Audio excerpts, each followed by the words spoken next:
Hey Dale, it's Mark Corradetti from Oxnard, California. Hey, thanks for the question. I have a really good one. You know, every time I hear Michael Jackson, "Don't Stop Till You Get Enough" in the beginning with the bass part, it just like flips me out. I want to get up, I want to dance, I want to get that nasty face. It's just so awesome. I'm a huge fan of radio hits, and I loved Michael Jackson's music. But every time it comes on, it's a no-brainer for me. It's just so good. It's just, as a teenager, it was just, I just want to dance. Woo! And I love it. Anyway, there's so many great songs that you can think of, but that one really sticks out because it was all over the radio. That was before Thriller. I guess I'm showing my age a little bit, but gosh, that's such a great song. In any event, that's my take on the whole thing, and I hope you have a great weekend, and, hope you get a lot of faces, and like that on that song. So have a great day, and be well, and God bless. Bass lines that make you do the bass face? We can make this the shortest video on YouTube. 2 words, Jungle Boogie. Done. End of video. Hey everyone, Ryan Madora here. If I had to pick one song that would just give me the stankiest face, it would be Raindrop by the Wood Brothers from their record Paradise. Now, this tune is just so good. It starts off with Oliver Wood just playing the gritty, overdriven guitar, and just like such a great groove as a rhythm guitar player. And then his brother Chris Wood, who you may know from Medeski Martin Wood, is just laying down great bass parts. John O'Ricks is the drummer and also plays keys, and the 3 of them all sing. So their music in general is just phenomenal, but this song in particular just kind of kicks in, and I don't know if a stankier guitar tone exists on another record. Combine that with Chris's upright playing and just the diversity of grooves that they have within the course of just this one song, as well as their whole catalog, and you just can't help but get your stank face on. All right, see ya. Hey y'all, Luis from Nashville here. What's a track that is so powerful and funky it makes me want to do that stank face? First one that comes to mind is a track called Ain't That Easy by D'Angelo from his 2014 album Black Messiah. It's the great Pino Palladino on that playing bass, and as bass players we tend to gravitate to the bass, the sound of it, but it's not just what he's playing on the bass there, but it's what everybody's doing on that track and where they're sitting together and where they're putting that one. Man, it is incredibly funky. The track I was really thinking about for this question, though, goes back a bit to 1974, and that's by Ohio Players. The track is Skin Tight off the album of the same name, and it's one of those things where Marshall Rock Jones, the bass player, starts it by himself. It's a 2-bar phrase. He starts it on beat 2, plays the riff. Second time around, the guitar comes in playing an envelope filter, and same thing. And then on the 3rd time around through the progression, the drums come in really hard on 2, and that's where it really comes together for me and becomes super funky. And again, it's not what those guys are playing, which is great, but it's how they're doing it, and it's also the sounds and the tones of the recording. Man, that recording's got those nice kind of flat sounding 70s drums, but they still sound really big and fat, just so funky.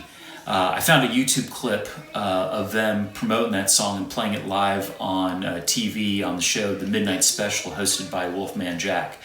And Rock Jones was playing a bass that, man, looks almost identical to this.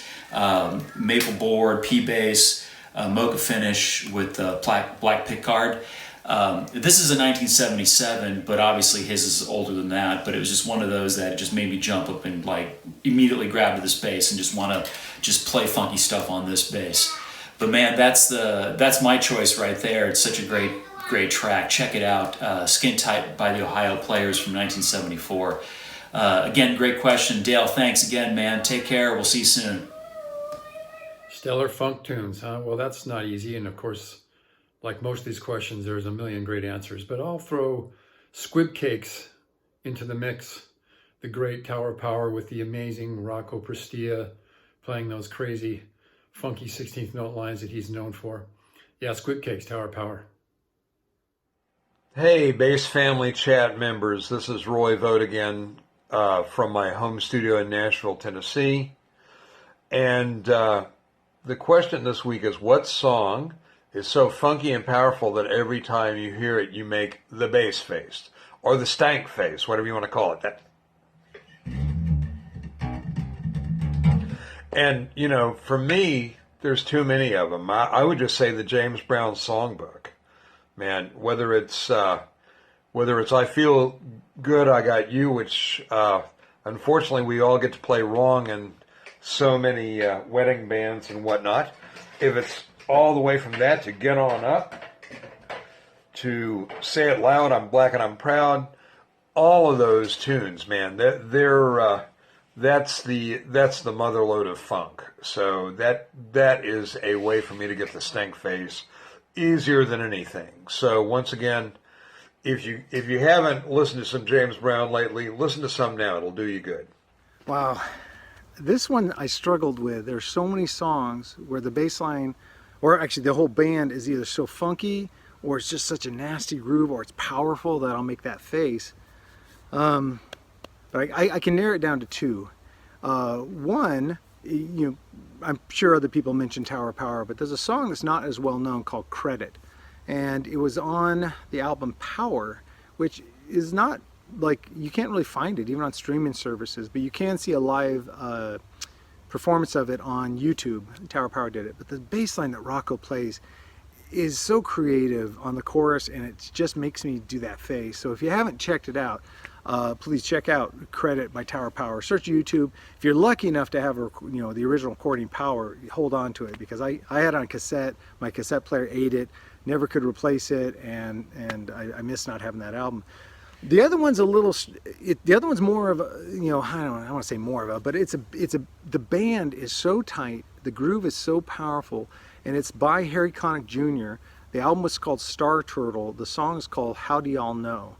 And it is New Orleans as New Orleans can be. And listen to the drummer. In fact, the greatest thing about the bass line is that it's like he's weaving in and out and dropping in and out, and there's so many like syncopations and pushes, and I just love that song. And every time that song comes on, man, it just brings me great joy, but I make that face, it's like, oh man, that is funky. So if you haven't heard it, check it out. How Do Y'all Know? Harry Connick Jr. from the album Star Turtle. And yeah, but there's so many. I know as soon as I see whatever answers the other players give, I'm going to be like, oh, but those two come to mind. And if you haven't heard them, check them out. Credit by Tower of Power, How Do Y'all Know by Harry Connick Jr. Wow, so great. Okay, welcome back. And it's another week, another question. And I've spent a long time, probably too much time, trying to think of my answer for this week's question. And what I've done is really just go down to an album, because there's trying to list songs that still, after multiple hearings, affect me emotionally and get my head in a good space. We would be here for days just on my part. So trying to whittle it down and come up with just a short list would do so many other great songs, great albums, great artists a disservice.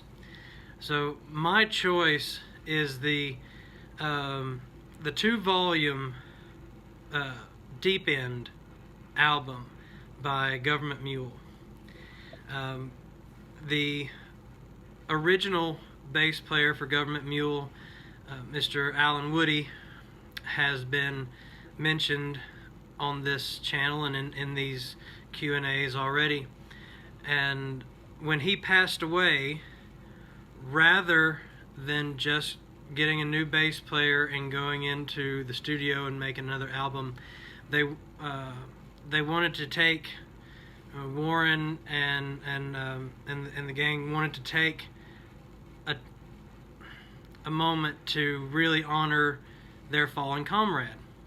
So that 2-volume album had some of the greatest bass players on it, and every track was a different bass player.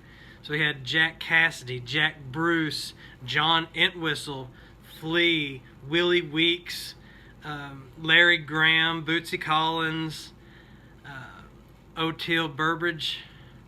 Oh, his track is one of my favorite from that album.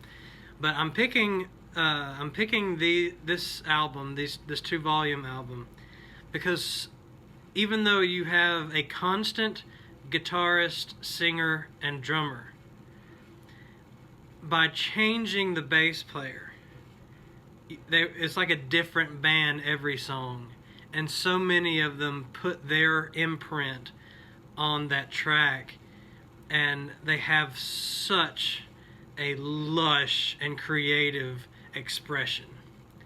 Having Phil Lesh, Rocco Prestia doing What Is Hip, all that.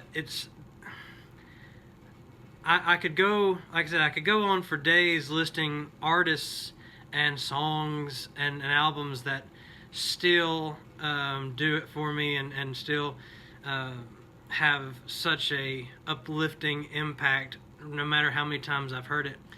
But just listen, and that's what I do. The reason I made music my profession rather than just a passion is because of how enormous the passion was. I was always listening to music, always thinking about it, and so I decided to put everything that I have into it and making a life out of it. But that means that I have so many hundreds of songs in drastically different genres and styles that all have an impact or make an impact. But for the sake of those who have not heard that album or were unaware that Government Mule did that after Alan Woody passed away, I recommend going and researching the album as well as the documentary that they made called Low End. Rising Low, that was the title of the documentary. It was very interesting and very educational, and so that's my answer. I have seen many memes on Facebook and elsewhere about bass face, and I'm just the type that for my part in the bands that I've played for and played with, and all, I try to let my fingers do that expression, and rather than being reliant on my ugly mug striking some kind of crazy face. But yeah, so Government Mule, Deep End, Volumes 1 and 2. That does it for me every time. Thanks a lot for making this video series what it already is and what it will become. I'm enjoying it so very much, and hearing the responses from my many comrades here and fellow panelists on this Q&A. But I hope y'all are all enjoying these videos as much as I am. Thanks a lot. See you next week.